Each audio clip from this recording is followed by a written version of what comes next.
Hello guys, आज हम जानेंगे चाँद के बारे में। तो चाँद पे जाने की शुरुआत क्यों हुई, कैसे हुई, उसके बारे में जानेंगे। और ऐसा तो क्या है चाँद पे, उसके बारे में जानेंगे।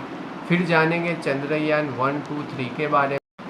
तो चाँद पे जाने की शुरुआत एक वॉर से शुरू हुई थी। जो वर्ल्ड वॉर 2 चल रहा था, तब चाँद पे भी एक वॉर चल रहा था, सोवियत यूनियन यानी कि रसिया और अमेरिका का।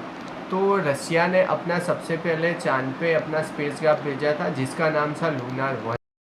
तो लूनार 1 की सक्सेस को देख के अमेरिका के उस टाइम के प्रेसिडेंट जॉन एफ कैनेडी को ऐसा लगा कि रसिया हमारे से आगे जा रहा था। तो कुछ टाइम के बाद जॉन एफ कैनेडी ने बड़ी कॉन्फ्रेंस में ये कहा कि हम इंसानों को चाँद पे भेजेंगे। तब अमेरिका ने अपना स्पेसक्राफ्ट तैयार किया। चाँद पे 3 साइंटिस्टों को भेजने में आया, नील आर्मस्ट्रॉन्ग, बेजोस और माइकल कोलेब को भेजने में आया। उन्होंने मून पे सही तरह से लैंडिंग की। वहाँ पे उन्होंने सबसे पहले चाँद पे नील आर्मस्ट्रॉन्ग ने कदम भी रखा था। वहाँ पे उन्होंने अपना देश का फ्लैग भी लगाया था और यह फुटेज लाइव भी की थी उस टाइम पे मीडिया पे। चाँद पे भेजने के बाद अमेरिका का बहुत ज़्यादा क्रिटिसाइड हुआ था, क्योंकि यह मिशन कोई साइंटिस्ट पर्पस के लिए भेजने में नहीं आया था, बस अमेरिका को अपनी पावर दिखानी थी।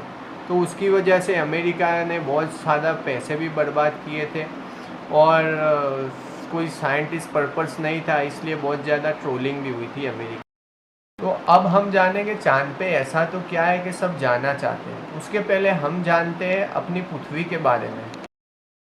एक समय ऐसा था कि जब हम पृथ्वी के रिसोर्स को यूज़ करना नहीं जानते थे, लेकिन 19वीं सदी में इंडस्ट्रियल रिवॉल्यूशन आने के बाद हमने पृथ्वी के रिसोर्स को यूज़ करना जाना।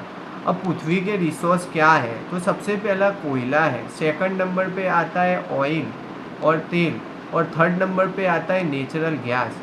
लेकिन यह नॉन रिन्यूएबल थे, यानी कि एक बार यूज़ करने के बाद दोबारा यूज़ नहीं किया जा सकता। आप इस बात से समझ गए होंगे।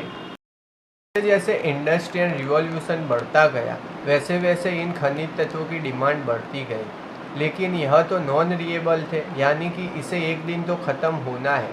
तो अभी साइंटिस्ट के कुछ समय पहले के साइंटिस्ट के डेटा के अनुसार ऐसा सर्वे आया कि अगले 50 साल तक, 50 या 53 साल तक तेल और ऑयल ख़त्म हो सकता है। और बाद में आता है नेचुरल गैस। नेचुरल गैस 60 से 70 साल में ख़त्म हो सकता है। और लास्ट वन में रहा कोयला। तो कोयला की कोई एज लिमिट नहीं है, लेकिन साइंटिस्ट के नॉलेज के प्रमाण 140 साल के बाद ये सब ख़त्म होने वाला है।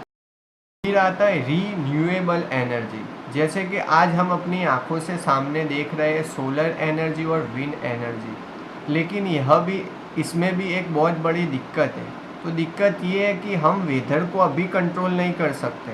कई बार वेदर ख़राब होने से सोलर एनर्जी और विंड एनर्जी भी काम नहीं करती। तो एक ऐसी चीज़ है जो चाँद पे मौजूद है, इसे पाने के लिए अब दुनिया भर के साइंटिस्ट की रेस लगी हुई है उसे पाने के लिए। तो ये मटेरियल का नाम है हीलियम 3। अब हीलियम 3 के बारे में कुछ साइंटिस्ट का ऐसा कहना है कि जिसे भी ये मिल गया ना, ये चाँद पे भी राज करेगा और पृथ्वी भी राज करेगा, क्योंकि इसकी ज़रूरत सबको होती है, क्योंकि ये प्योर एनर्जी सप्लाई करता है। और एक एग्जाम्पल से मैं समझाता हूँ ये काम क्या करता है। हीलियम 3 का एक टन जो होता है ना, उसके 1.5 करोड़ तेल के बैनर के बराबर एनर्जी सप्लाई करता है। आप नहीं समझे, मैं सिंपली में समझा देता हूँ।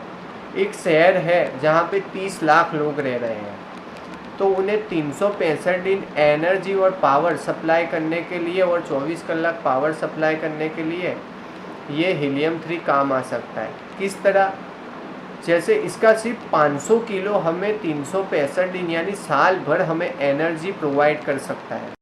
तो आपको ये मेरा पार्ट 1 कैसा लगा? अच्छा लगा तो लाइक, सब्सक्राइब और कमेंट करना, और सबसे पहले शेयर भी करना। और सब्सक्राइब करोगे और कमेंट लिखोगे तो मेरे को और वीडियो बनाने में मज़ा आएगी। पार्ट 2 में हम बात करेंगे चंद्रयान 1, 2, 3 और भारत का सबसे बड़ा दुश्मन चाइना के बारे में हम बातचीत करेंगे।